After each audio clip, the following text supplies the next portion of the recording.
Malala for.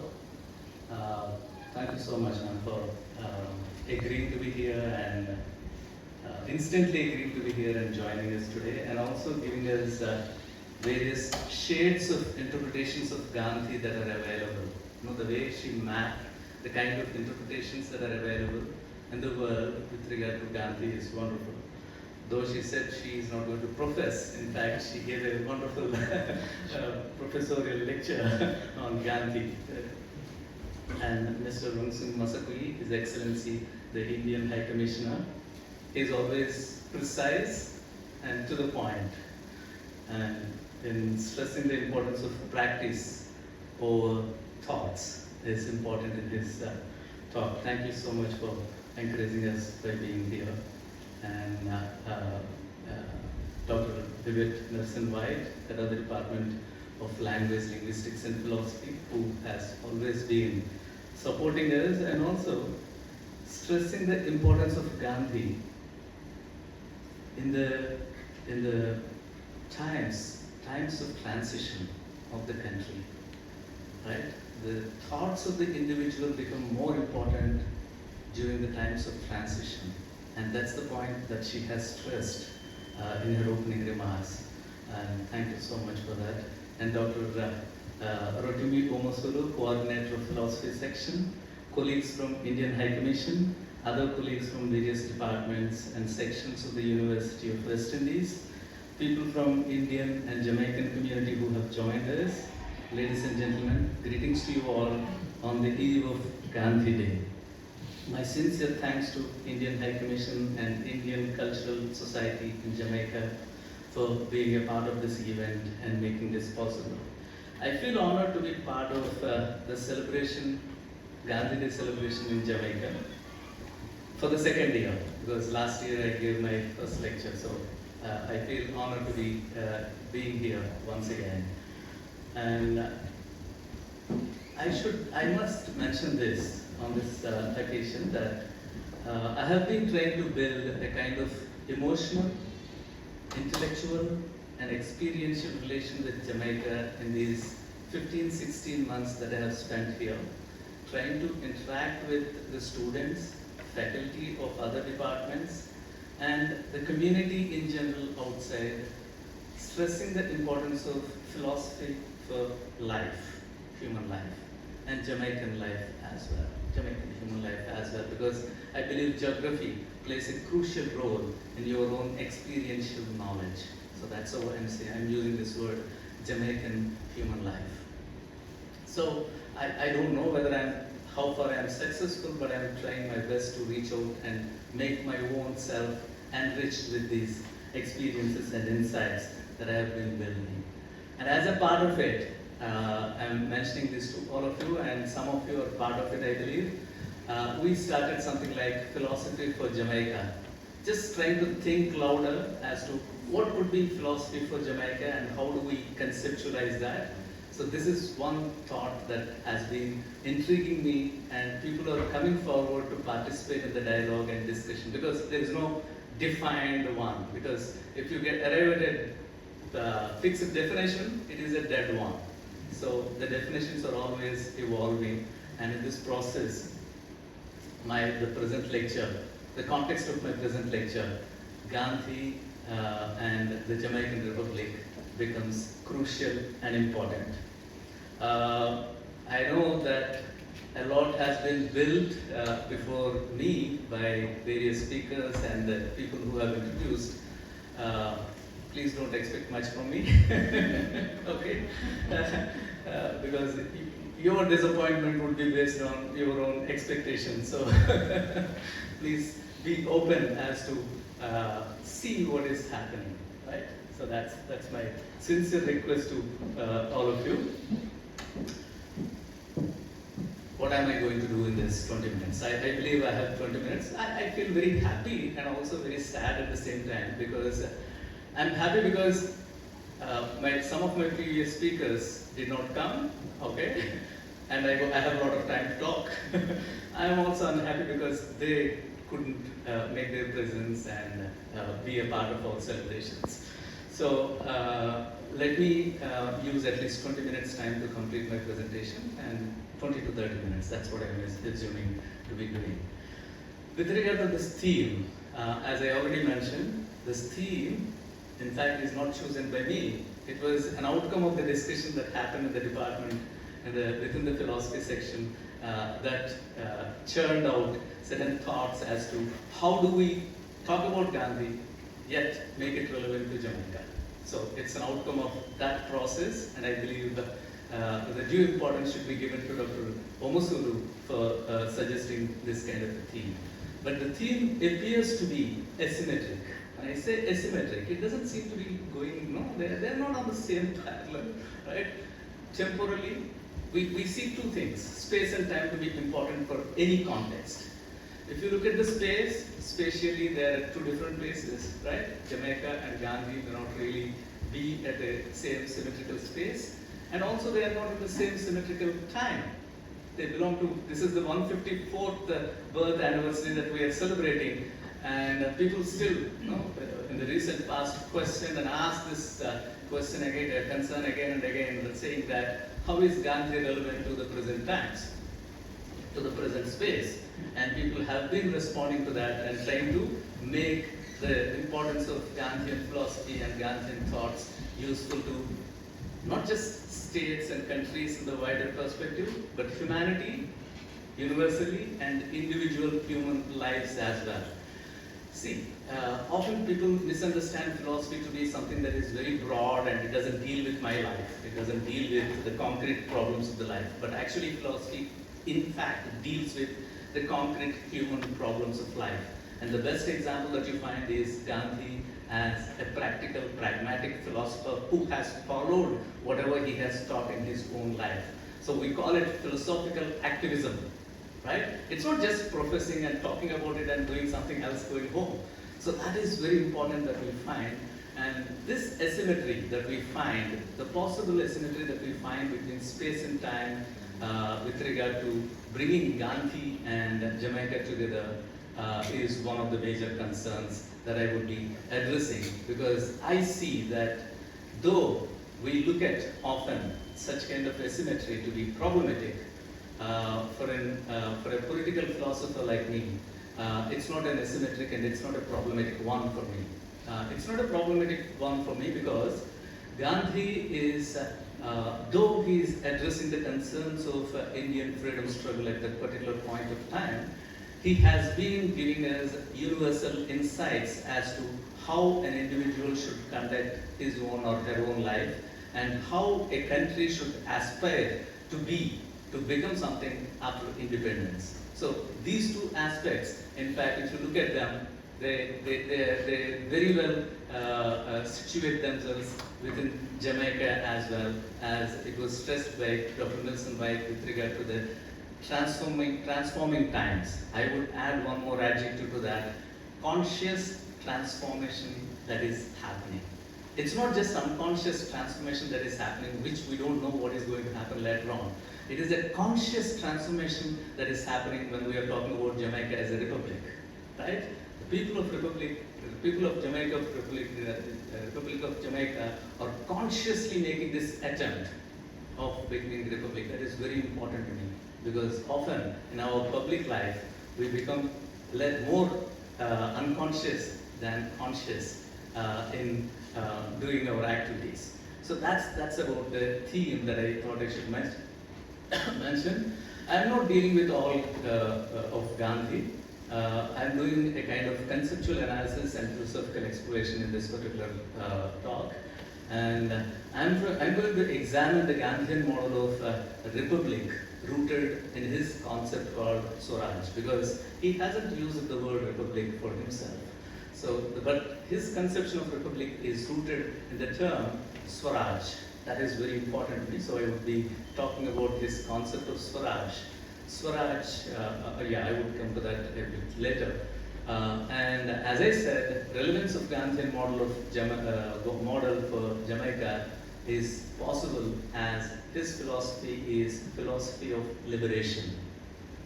When he was talking about Indian independence, he was talking in terms of human liberation. when he was talking about eradicating untouchability that was existent in India, he was talking about India and human beings in terms of liberation. So it's like this philosophy that we find, which seems to be approaching some of the contemporary problems, but it is always in the lens of liberating the individual from the institutions and also from one's self-imposed problems. So that is where Gandhi as a philosopher of liberation is important. I believe when I am trying to read Garvey for the past 3-4 months, I believe Garvey's philosophy actually comes to that particular level. And we have in India Ambedkar, Baba Saheb Ambedkar, who also spoke in terms of this liberation philosophy. And you would find many examples in different countries with regard to this kind of liberation philosophy, which is very important for us. Now, I'm just trying to contextualize so that I can go to Gandhi. Okay, so how do I contextualize Jamaica? So contextualizing Jamaica is in terms of post-coloniality, right? Because most of our countries, like including India and Jamaica, both are post-colonial in their existence now, and democracies, and then republic is the question that is coming up. So how do we look at these? See, when we say that a country is post-colonial, what is the difference between colonial and post-colonial? A country which was colonized and a country which is in post-colonial. It's the self-rule that is being stressed, right? The distinction between colonial and post-colonial is based on self-governance rooted in the autonomy of the sovereignty of the state. So definitely, I'm just trying to create my own platform so that I can take it further. Definitely Jamaica is that, right? There is no doubt about it. And then, what is this democracy that we are talking about? We often define in a very general, loose sense that democracy is the government of people, by the people, and for the people. But you know, such kind of a conceptualization has its own limitations and problems as well. So India and Jamaica, both being democracies, may be facing certain kind of concerns which democratic form of government can create. So how do you go beyond them is the question, okay? How do you go beyond the coloniality and how do you go beyond the some of the problems of the democracy are important, and that is where I believe republic becomes very important. Okay, that is how. If you look at the world map and look at the countries which are democratic, you would find more than 70% of the countries in the world are republics. Okay, some of them are democratic republics, but some of them are call themselves to be republics. Right. So, what is this republic? In general, at the peripheral level, if we look at it, republic is understood to be a political, a form of government where political power rests with the public and or their representatives. And even in democracy, same thing happens, right? Representative democracy. But along with that, the other important aspect is the head of the government is not a monarch or other hereditary head of state. So this is where democracy is, Jamaica is trying to be republic in that particular instance, and India is already a republic in that particular instance. So can there be a post-colonial democracy without being a republic? This is the general question that I am trying to pose to myself. Like, can there be a country which is post-colonial and which has become a democracy but which is not a republic? No? Is it a problem? Is it that being a republic is a necessary condition or sufficient condition for a modern state? No? These are the larger problems that I am trying to pose and address and leave them, because I don't want to answer them, because these are broader questions which are important for all of us.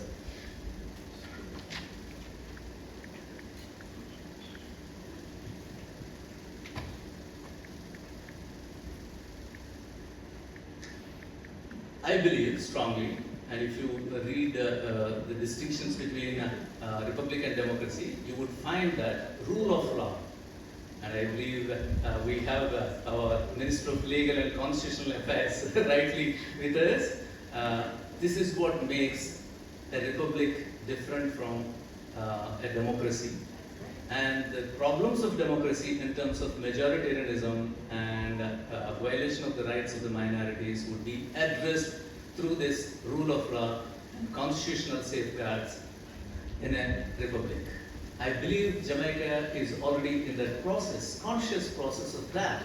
And that's where I really appreciate the efforts of the present government of Jamaica in trying to be republic and announcing it and making a way for it before the next elections.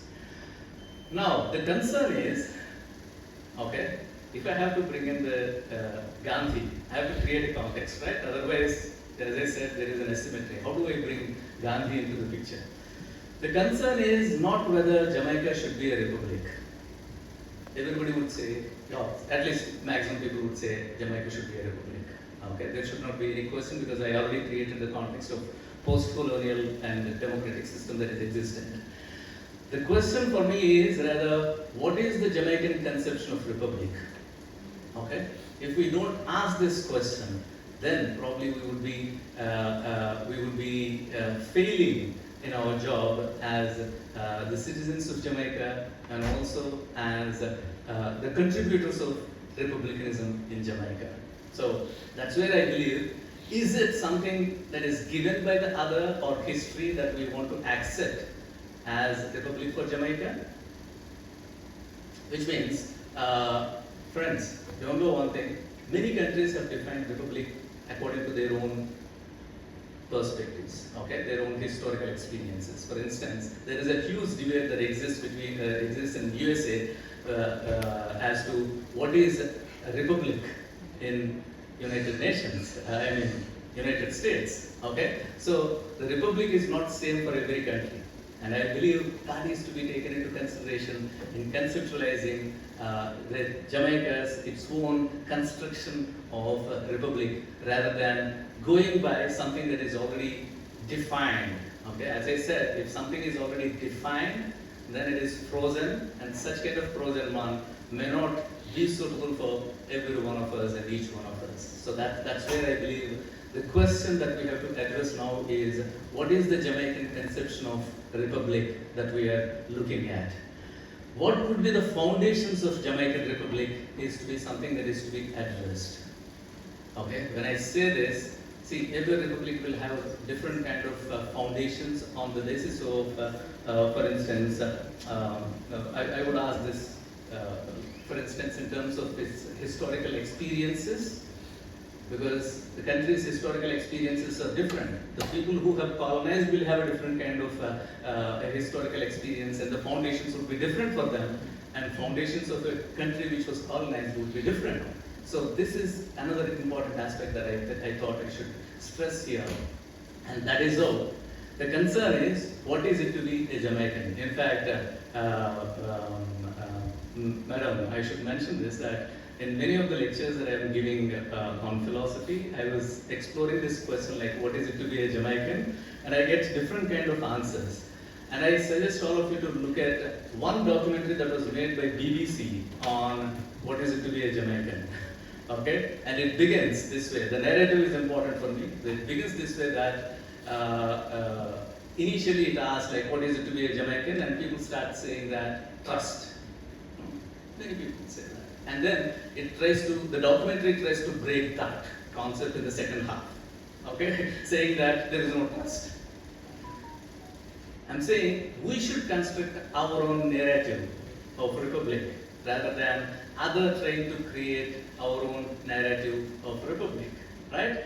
So I did not find anything that has come from Jamaica to construct such kind of a narrative. That's where this question like, what is it to be a Jamaican is important to me, and what is it to be a Jamaican Republican?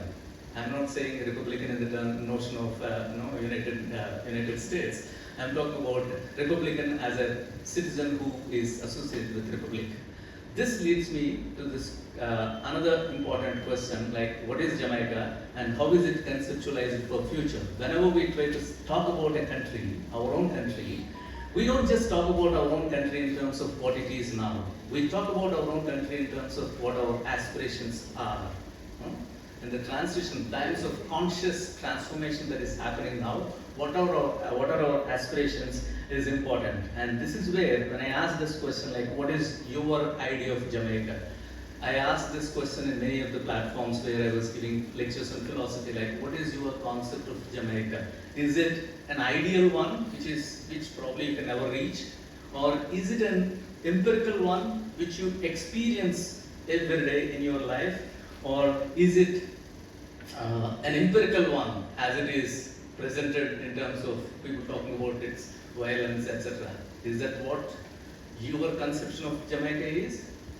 And is it the one that is projected by the other? Or are we trying to consciously construct our own concept of Jamaica by participating in our everyday life? It's not that you construct Jamaica by doing some profound thing. You construct Jamaica by being whatever you are and participating in your own everyday activities, yet being a Gandhian. That's where I'm going to bring Gandhi into the picture, right? So that is very important to me. So what is this, how is it conceptualized for the future is important. I thought I would suggest you, ma'am, like, such kind of discourse has to happen at the schools and colleges. Like, what is your conception of Jamaica for next 50 years, 20 years? Because they are the ones who would live for 20 years, and they should have written document as to, yeah, this is how, when I was in school, I have conceptualized my Jamaica. So this is important to me. That is how we provoke the kids to conceptualize, expand their conceptualization of country that they own, right? So, yeah, I thought that's one of the important aspects. And what are its resources, sources, and experiences, especially when we talk about experiences, insights that we have gained, and the strengths of the country are very important to be looked at. Such an assessment may present a unique conception of Jamaican Republic that enunciates the place of autonomy of will and free will of the individual, not just the individual and the country. So this is where I believe it is important for us, this whole discourse that is happening, conscious transformation discourse that is happening now with regard to Jamaica being republic is important to me. Now, what is this Gandhian model of, and this is where I believe the insights from Gandhi would be very helpful to us in conceptualizing the Republican model for the future of Jamaica. Okay, so what are these Gandhian conceptions, Gandhian model of republic that we have? And as I said already, Gandhian model of republic is presented by Gandhi in the form of his concept of Swaraj. And what is this? And these two words are very important for us. Hind Swaraj and constructive program. These are the two works that he has written in 1909 and 1941. See, these two words are still relevant to us. That's the important thing. Especially the constructive program, I believe, should be read because it talks about economy. We think that economy has to be dependent, especially in the global context. But he presents a kind of economy which can be self-reliant. So that's where the constructive program and also his Gram Swaraj that he talks about, village self-rule that he talks about are very important for us. And Swaraj, as I said, Swa means one's own, Raj means rule, which means self-rule. So he stresses the importance of self-rule. Obviously, see, these concepts often seem to be very misguiding us in the sense that who would say that we are not under self-rule? But at the same time, you stop for a while and ask yourself, am I under self-rule really? Then you would understand that, oh no, there are some exceptions. And then you go deep, you may think that, no, I'm actually dependent. Right? So, is it your conscious dependent or unconscious dependence is important to be questioned. So that is where the self-rule that we are talking about is a kind of reflective process. That's where we call philosophy to be a reflective discipline, which encourages us to reflect on whatever conception of ourselves that we have to ourselves and that we present to others as well. So this political philosophy that we are looking at is as a kind of reflective enterprise is important to look at. And this self-rule, Swaraj, is rooted in relying on not on other, relying on the self. See, when can you rule yourself? When you rely on your own self. And when do you rely on your own self? When you know, when you have the knowledge of your own resources, when you have the knowledge of your own strengths, when you have the knowledge of your own teachings, okay, insights, learnings, not teachings, learnings that you have got in your history. These are very important for us. Do we look at them? Do we consciously make an attempt to look at them? So, in a way, what I am also stressing in this particular context is to develop a kind of discourse among the public, among the students especially, as to what is it to be a republic, and do you understand self-rule, and do you understand depending on oneself, relying on oneself, and if you have to rely on yourself, what are your learnings from the history? So it's like past, present and future always play a crucial role for us in the present. And what are the learnings from the past is important for us, which in fact make our present experiences possible. Your experience and my experience are different because your learnings in the past and my learnings in the past are different. So our experiences become possible in the present only because of our learnings. So that is very important, and unless you take a stock of them, we often in the history, in the process of history, we forget them, we ignore them, we sideline them, we dump them, right? So unless we go back and take stock of our historical learnings, your present experiences can never be changed. It's an epistemological process that happens within the self. So that is where your present experiences will provide aspirations for the future. So that's where I believe if we are talking about Republic, Jamaican Republic in the present, it is important for us to look at, have a kind of stock taking of our learnings in the history, which facilitate our experience, and then help us in aspiring for the future. So that's where self-reliance as a concept, Gandhian concept, is very important and plays a crucial role at the individual level and the state level as well. Not in terms of individuals being secluded ones, individuals being a part of an organic whole. Because often whenever we look at this concept of part and whole, community and the individual, we and the institution, like for example, I as a faculty member in the university and the university as an institution, how do I relate myself? How do I see my interconnectivity with the institution is important. And how do I relate my own self with the other parts and with the totality? Okay, this plays a crucial role in conceptualizing our own Republic of Jamaica. So that's where I believe the model has to be the organic model that even ancient Greek philosopher Plato tries to stress. This is another important aspect of Gandhian model when it comes to economy.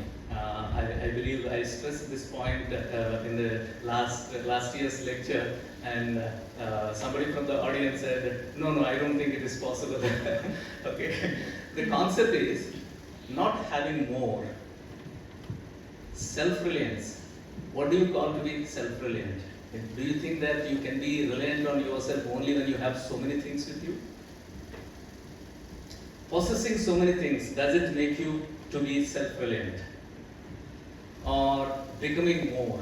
You become more. Okay? I'm sorry, but I think I can afford to take this example of India in the present, which is trying to become more. Okay? It's not just trying to be more, trying to become more by helping other nations in terms of COVID, during the COVID crisis, etc. Trying to become more and trying to become a part of everybody else and try to be helpful to the other and being a part of the other's growth as well. This is what is becoming more. So this is the Gandhian principle that I find which is very much useful and rooted in self-reliance, which would lead to a country to be called a republic. So that's where I believe it's not having more. If you have more, you would be spending it, and you don't know how to spend it, and you can never try to even you cannot base yourself on that for a long time. But if you become more, the community creates an ecosystem for you where, in fact, you flourish. We talk about human flourishing, right? Human well-being and human flourishing. These are possible only when you try to become more rather than possess more. And this is another interesting insight that we find from Gandhi, which is seen from the ethical perspective. And then self-regulation, working on internal resources for curing and healing, is something that he stresses again and again. He experiments with that at the individual level, at the social level, at the national level as well. Don't think that these are only cure and heal or only for the individual. It is for the communities as well. It is for the nations as well. It is for the social problems as well that he tries to prescribe in order to make, see, these are all aspects which are required for Swaraj. That's what I'm trying to stress. When we talk about self-rule, it's not just talking about self-rule, but coming with a pragmatic plan of action as to how that is possible to be happening. And this is where he brings concepts like Sarvodaya, which is welfare of all. Sarva is all. Udaya is welfare. So Sarvodaya, and then trusteeship. Of course, this is a radical step conception of him, where he says private property has to be minimized, and trusteeship, the capitalism that he would accept or to exist is only in terms of being a trustee of the land and resources, not as the owner. And then Swadeshi, I believe this is a very important concept that is required for taken seriously by the Republic of Jamaica, the future Republic of Jamaica. Swadeshi is like when you, as you find it in India now, the concept like make in India, similar kind of one. Okay, make in Jamaica, kind of one, right? So because the exports, when we look at the economy, we find that exports are more and they're draining our resources. So if exports are draining our resources, how do you rule yourself? Because you are already into the hands of somebody else. So, but here, one of the important aspects, friends, when I stress that this has to be ingrained in the minds of the students, what I mean to say is that when you think of your country, you think of your country in terms of its future. And you are a part of the future. And obviously, you are always looking for the improvement. If you are looking for the improvement of the country, not just by adding republic as a suffix or an adjective, or a statement in the paper, how do you do that? That's where I borrow Dr. Nelson White's transformation, and I add my own adjective of conscious transformation into republic is important to me. Unless that happens at the ground level, see, no change. Gandhi would always argue that no change comes from the top. Okay? By making a change in the paper will not affect the people at the bottom, and they would say that, yeah, it was made. But it has to come from the bottom. The self-rule, the republic, has to evolve from the bottom, from the people, from their conscious choice of making a difference to their own lives and experiences and their projections into the future. So this is where it is very important to look at this particular concept of Swaraj in terms of self-reliance, self-regulation, and the welfare of all. In fact, he would add one more to this last one, Sarvodaya, welfare of all. He would say Antyodaya, welfare of the least privileged.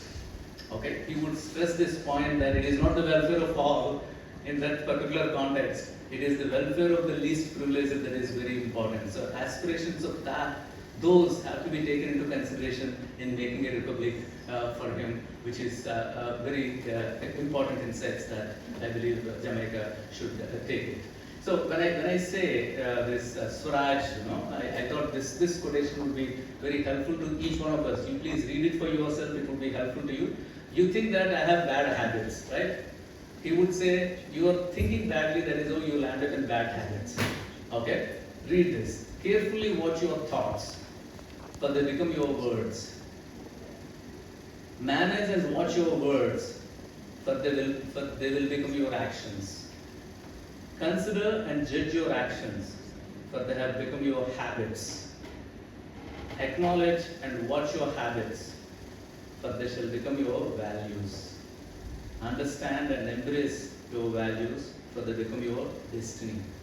If your destiny that you are aspiring, that we are aspiring is Jamaican Republic, then thinking, epistemology is important. What kind of epistemology that we are developing for the country in terms of the younger generations is important for us, and that's where I believe that a discourse has to evolve around this particular concept.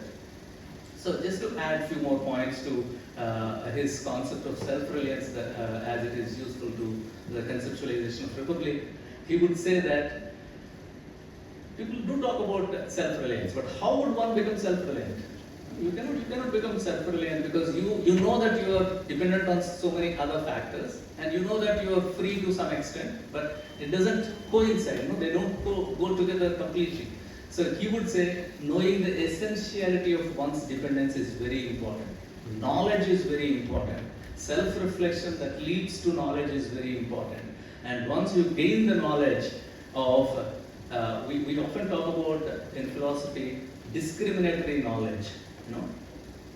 It's called Viveka in Indian tradition. Discriminatory knowledge. We wrongly misunderstand. We misunderstand this discrimination to be right and wrong. No, discrimination is not with regard to just right and wrong.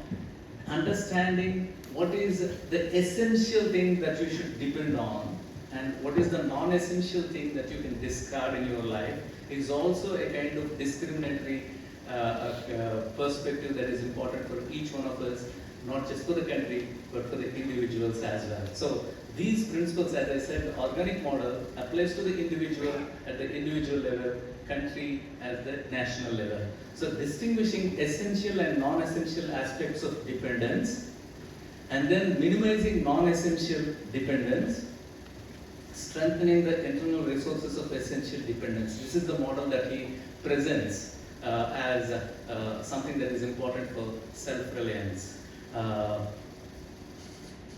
And he further takes it to developing resources of essentiality within its ecosystem. That is something that is stressed by him.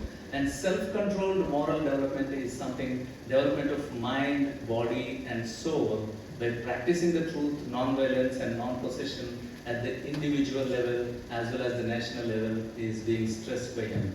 So that's where it boils down. Self-rule, Swaraj, finally boils down to participatory government and a strong civil society. That's where the vibrant civil society plays a crucial role in making the republic that we are aspiring at. So this is the way Gandhian perspective would try to help us in addressing this particular issue of Jamaican Republic. The post-colonial democracies and self-reliance. This is a very interesting problem that we find. I'm just concluding in a few minutes. I understand. I don't know whether I crossed my time limits. Thank you, MC, for not reminding me that I'm crossing my limits.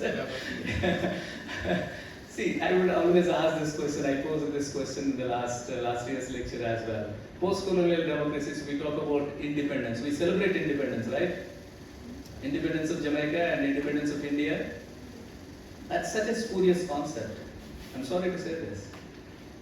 Who was independent? Is it Jamaica which was independent? Is it India that has become independent? When were we dependent on them? We were never dependent on them. Only thing is, when they were going, they told you that, oh, we are making you independent, and we believed in it. We thought, yeah, I became independent from today, and started celebrating. How? The term Independence Day is such a troubling thing to me when I look at it. How is it that it is independence, my Independence Day? In fact, they became independent, right? And now they are in some of the countries which have colonized us are in a bad state because they are no more able to draw resources from us, and they are not able to sustain independently, and they are in trouble. So how is it that we were dependent on them? This is what, there is an interesting Indian philosopher by the name of Partha Chatterjee who talks about a discourse called derivative discourse. They tell you what are the terms and conditions, and you start believing in it, and you unconsciously, without reflecting on them, repeating what they have said. And he says these lead to imitative personalities. So the people, the scholars of the colonies were said to have imitative personalities. Do we have such kind of imitative personalities? We have to really think about it. Because we were never dependent on them. They became independent, not we. Okay? They did not give us any independence. Okay? So that's a very important concept that I thought I should briefly mention here. Fight for independence is also intrinsically a fight for self-reliance, but self-reliance is not possible without political independence. Since what is left after independence is a fractured identity of the colonies that existed, with the exploited economies and shallow conception of nation that they have created for us. Independence of space was gained, but not independence of thought. Okay? While leaving, they said we are giving you independence to the space, but not to the thought. Your adherence is still to us, right? So that is where Jamaica between Republic is very important. It's not just, see, when you look at the individual, there are a couple of things like human action, which may be dictated by the other. Human action is possible because you don't have a will, and somebody else's will would be your will, and this will is guided by somebody else. You still have the will, but it is guided by somebody else externally, and that is how you become dependent on that. So these are the ways in which we become dependent on them and lose our own self-reliance. And that's where I believe the importance, the freedom that is required for the thought is very important. And in Indian tradition, we have a modern philosopher who spoke about Swaraj in ideas. Your ideas should be ruled by your own self, not by the others. So Swaraj in ideas is a very strong concept that has come up. I believe that's another interesting aspect that has to be looked at. However, after gaining independence, while celebrating political independence, post-colonial democracies like India and Jamaica lost track of self-reliance, and now it is time for them to fall back on their road to self-reliance. So I think, yeah, this is the last one. Okay, let me complete it with this. What kind of model of self-reliance that Gandhi would envisage for the post-colonial democracies? This is my own interpretation of it, like inclusive self-reliance. Self-reliance is not just because the global world would pressurize you to look at economy, keep the economy at the top and everything else at the bottom. Okay? So, but Gandhian model of self-reliance is inclusive self-reliance, where focus on the economy with equal importance to other resources like individual, social, cultural, ethical and sustainable. This is where I was asking this question, like what is your conception of Jamaica? If you start giving, not in terms of economy, because I'm very sure, 100%, that most of the people would give a definition of Jamaica, not in terms of economy, in terms of other resources, other strengths. And that is to be strengthened at the national level as well for becoming a republic, not just in terms of economy. Even if it is in terms of economy, again, I would stress this point that not having more, but becoming more. How does a country become more? Okay, while becoming more, you don't become dependent, you become a partner with others. So that is another important aspect of inclusive self-reliance that is to be taken into consideration, and holistic individualism with the organic conception that includes interrelation, interdependency, and harmony, which is important for us. And economy, I already mentioned, is not having more, but being more by having alternatives rather than being swept away by homogenization, because that's what globalization tries to do. KFCs, how many KFCs are in Jamaica? They say the maximum that you can find in any island, right? So that's a kind of homogenization that I would stress, and we have to come out with our own model of ourselves, our own food, right? So that is very important for us to look at. Economy is built on those particular lines than going towards the globalization. That's what I'm trying to stress in terms of Gandhian way. So these are the three important takeaways that I want to stress and stop here. Swarajin ideas. When I talk about Swarajin ideas, like self-rule in your ideas. This is possible by looking at the education system. And education system is the space where the conceptualization and discourses about the republic has to happen. The second one is Gram Swaraj that Gandhi offers in terms of village development. So the parishes that we have, each parish has a unique, something unique, right? So how do we present that, and how do people own it and present it to the other is important, and that's where the village, Gram Swaraj is important for us, and self-reliance in the international arena as well as becoming a part of the other, not just borrow of resources from the other or dependent on the economy of the other. So these are the important aspects that I thought I should stress. Thank you so much for your patience, and thank you.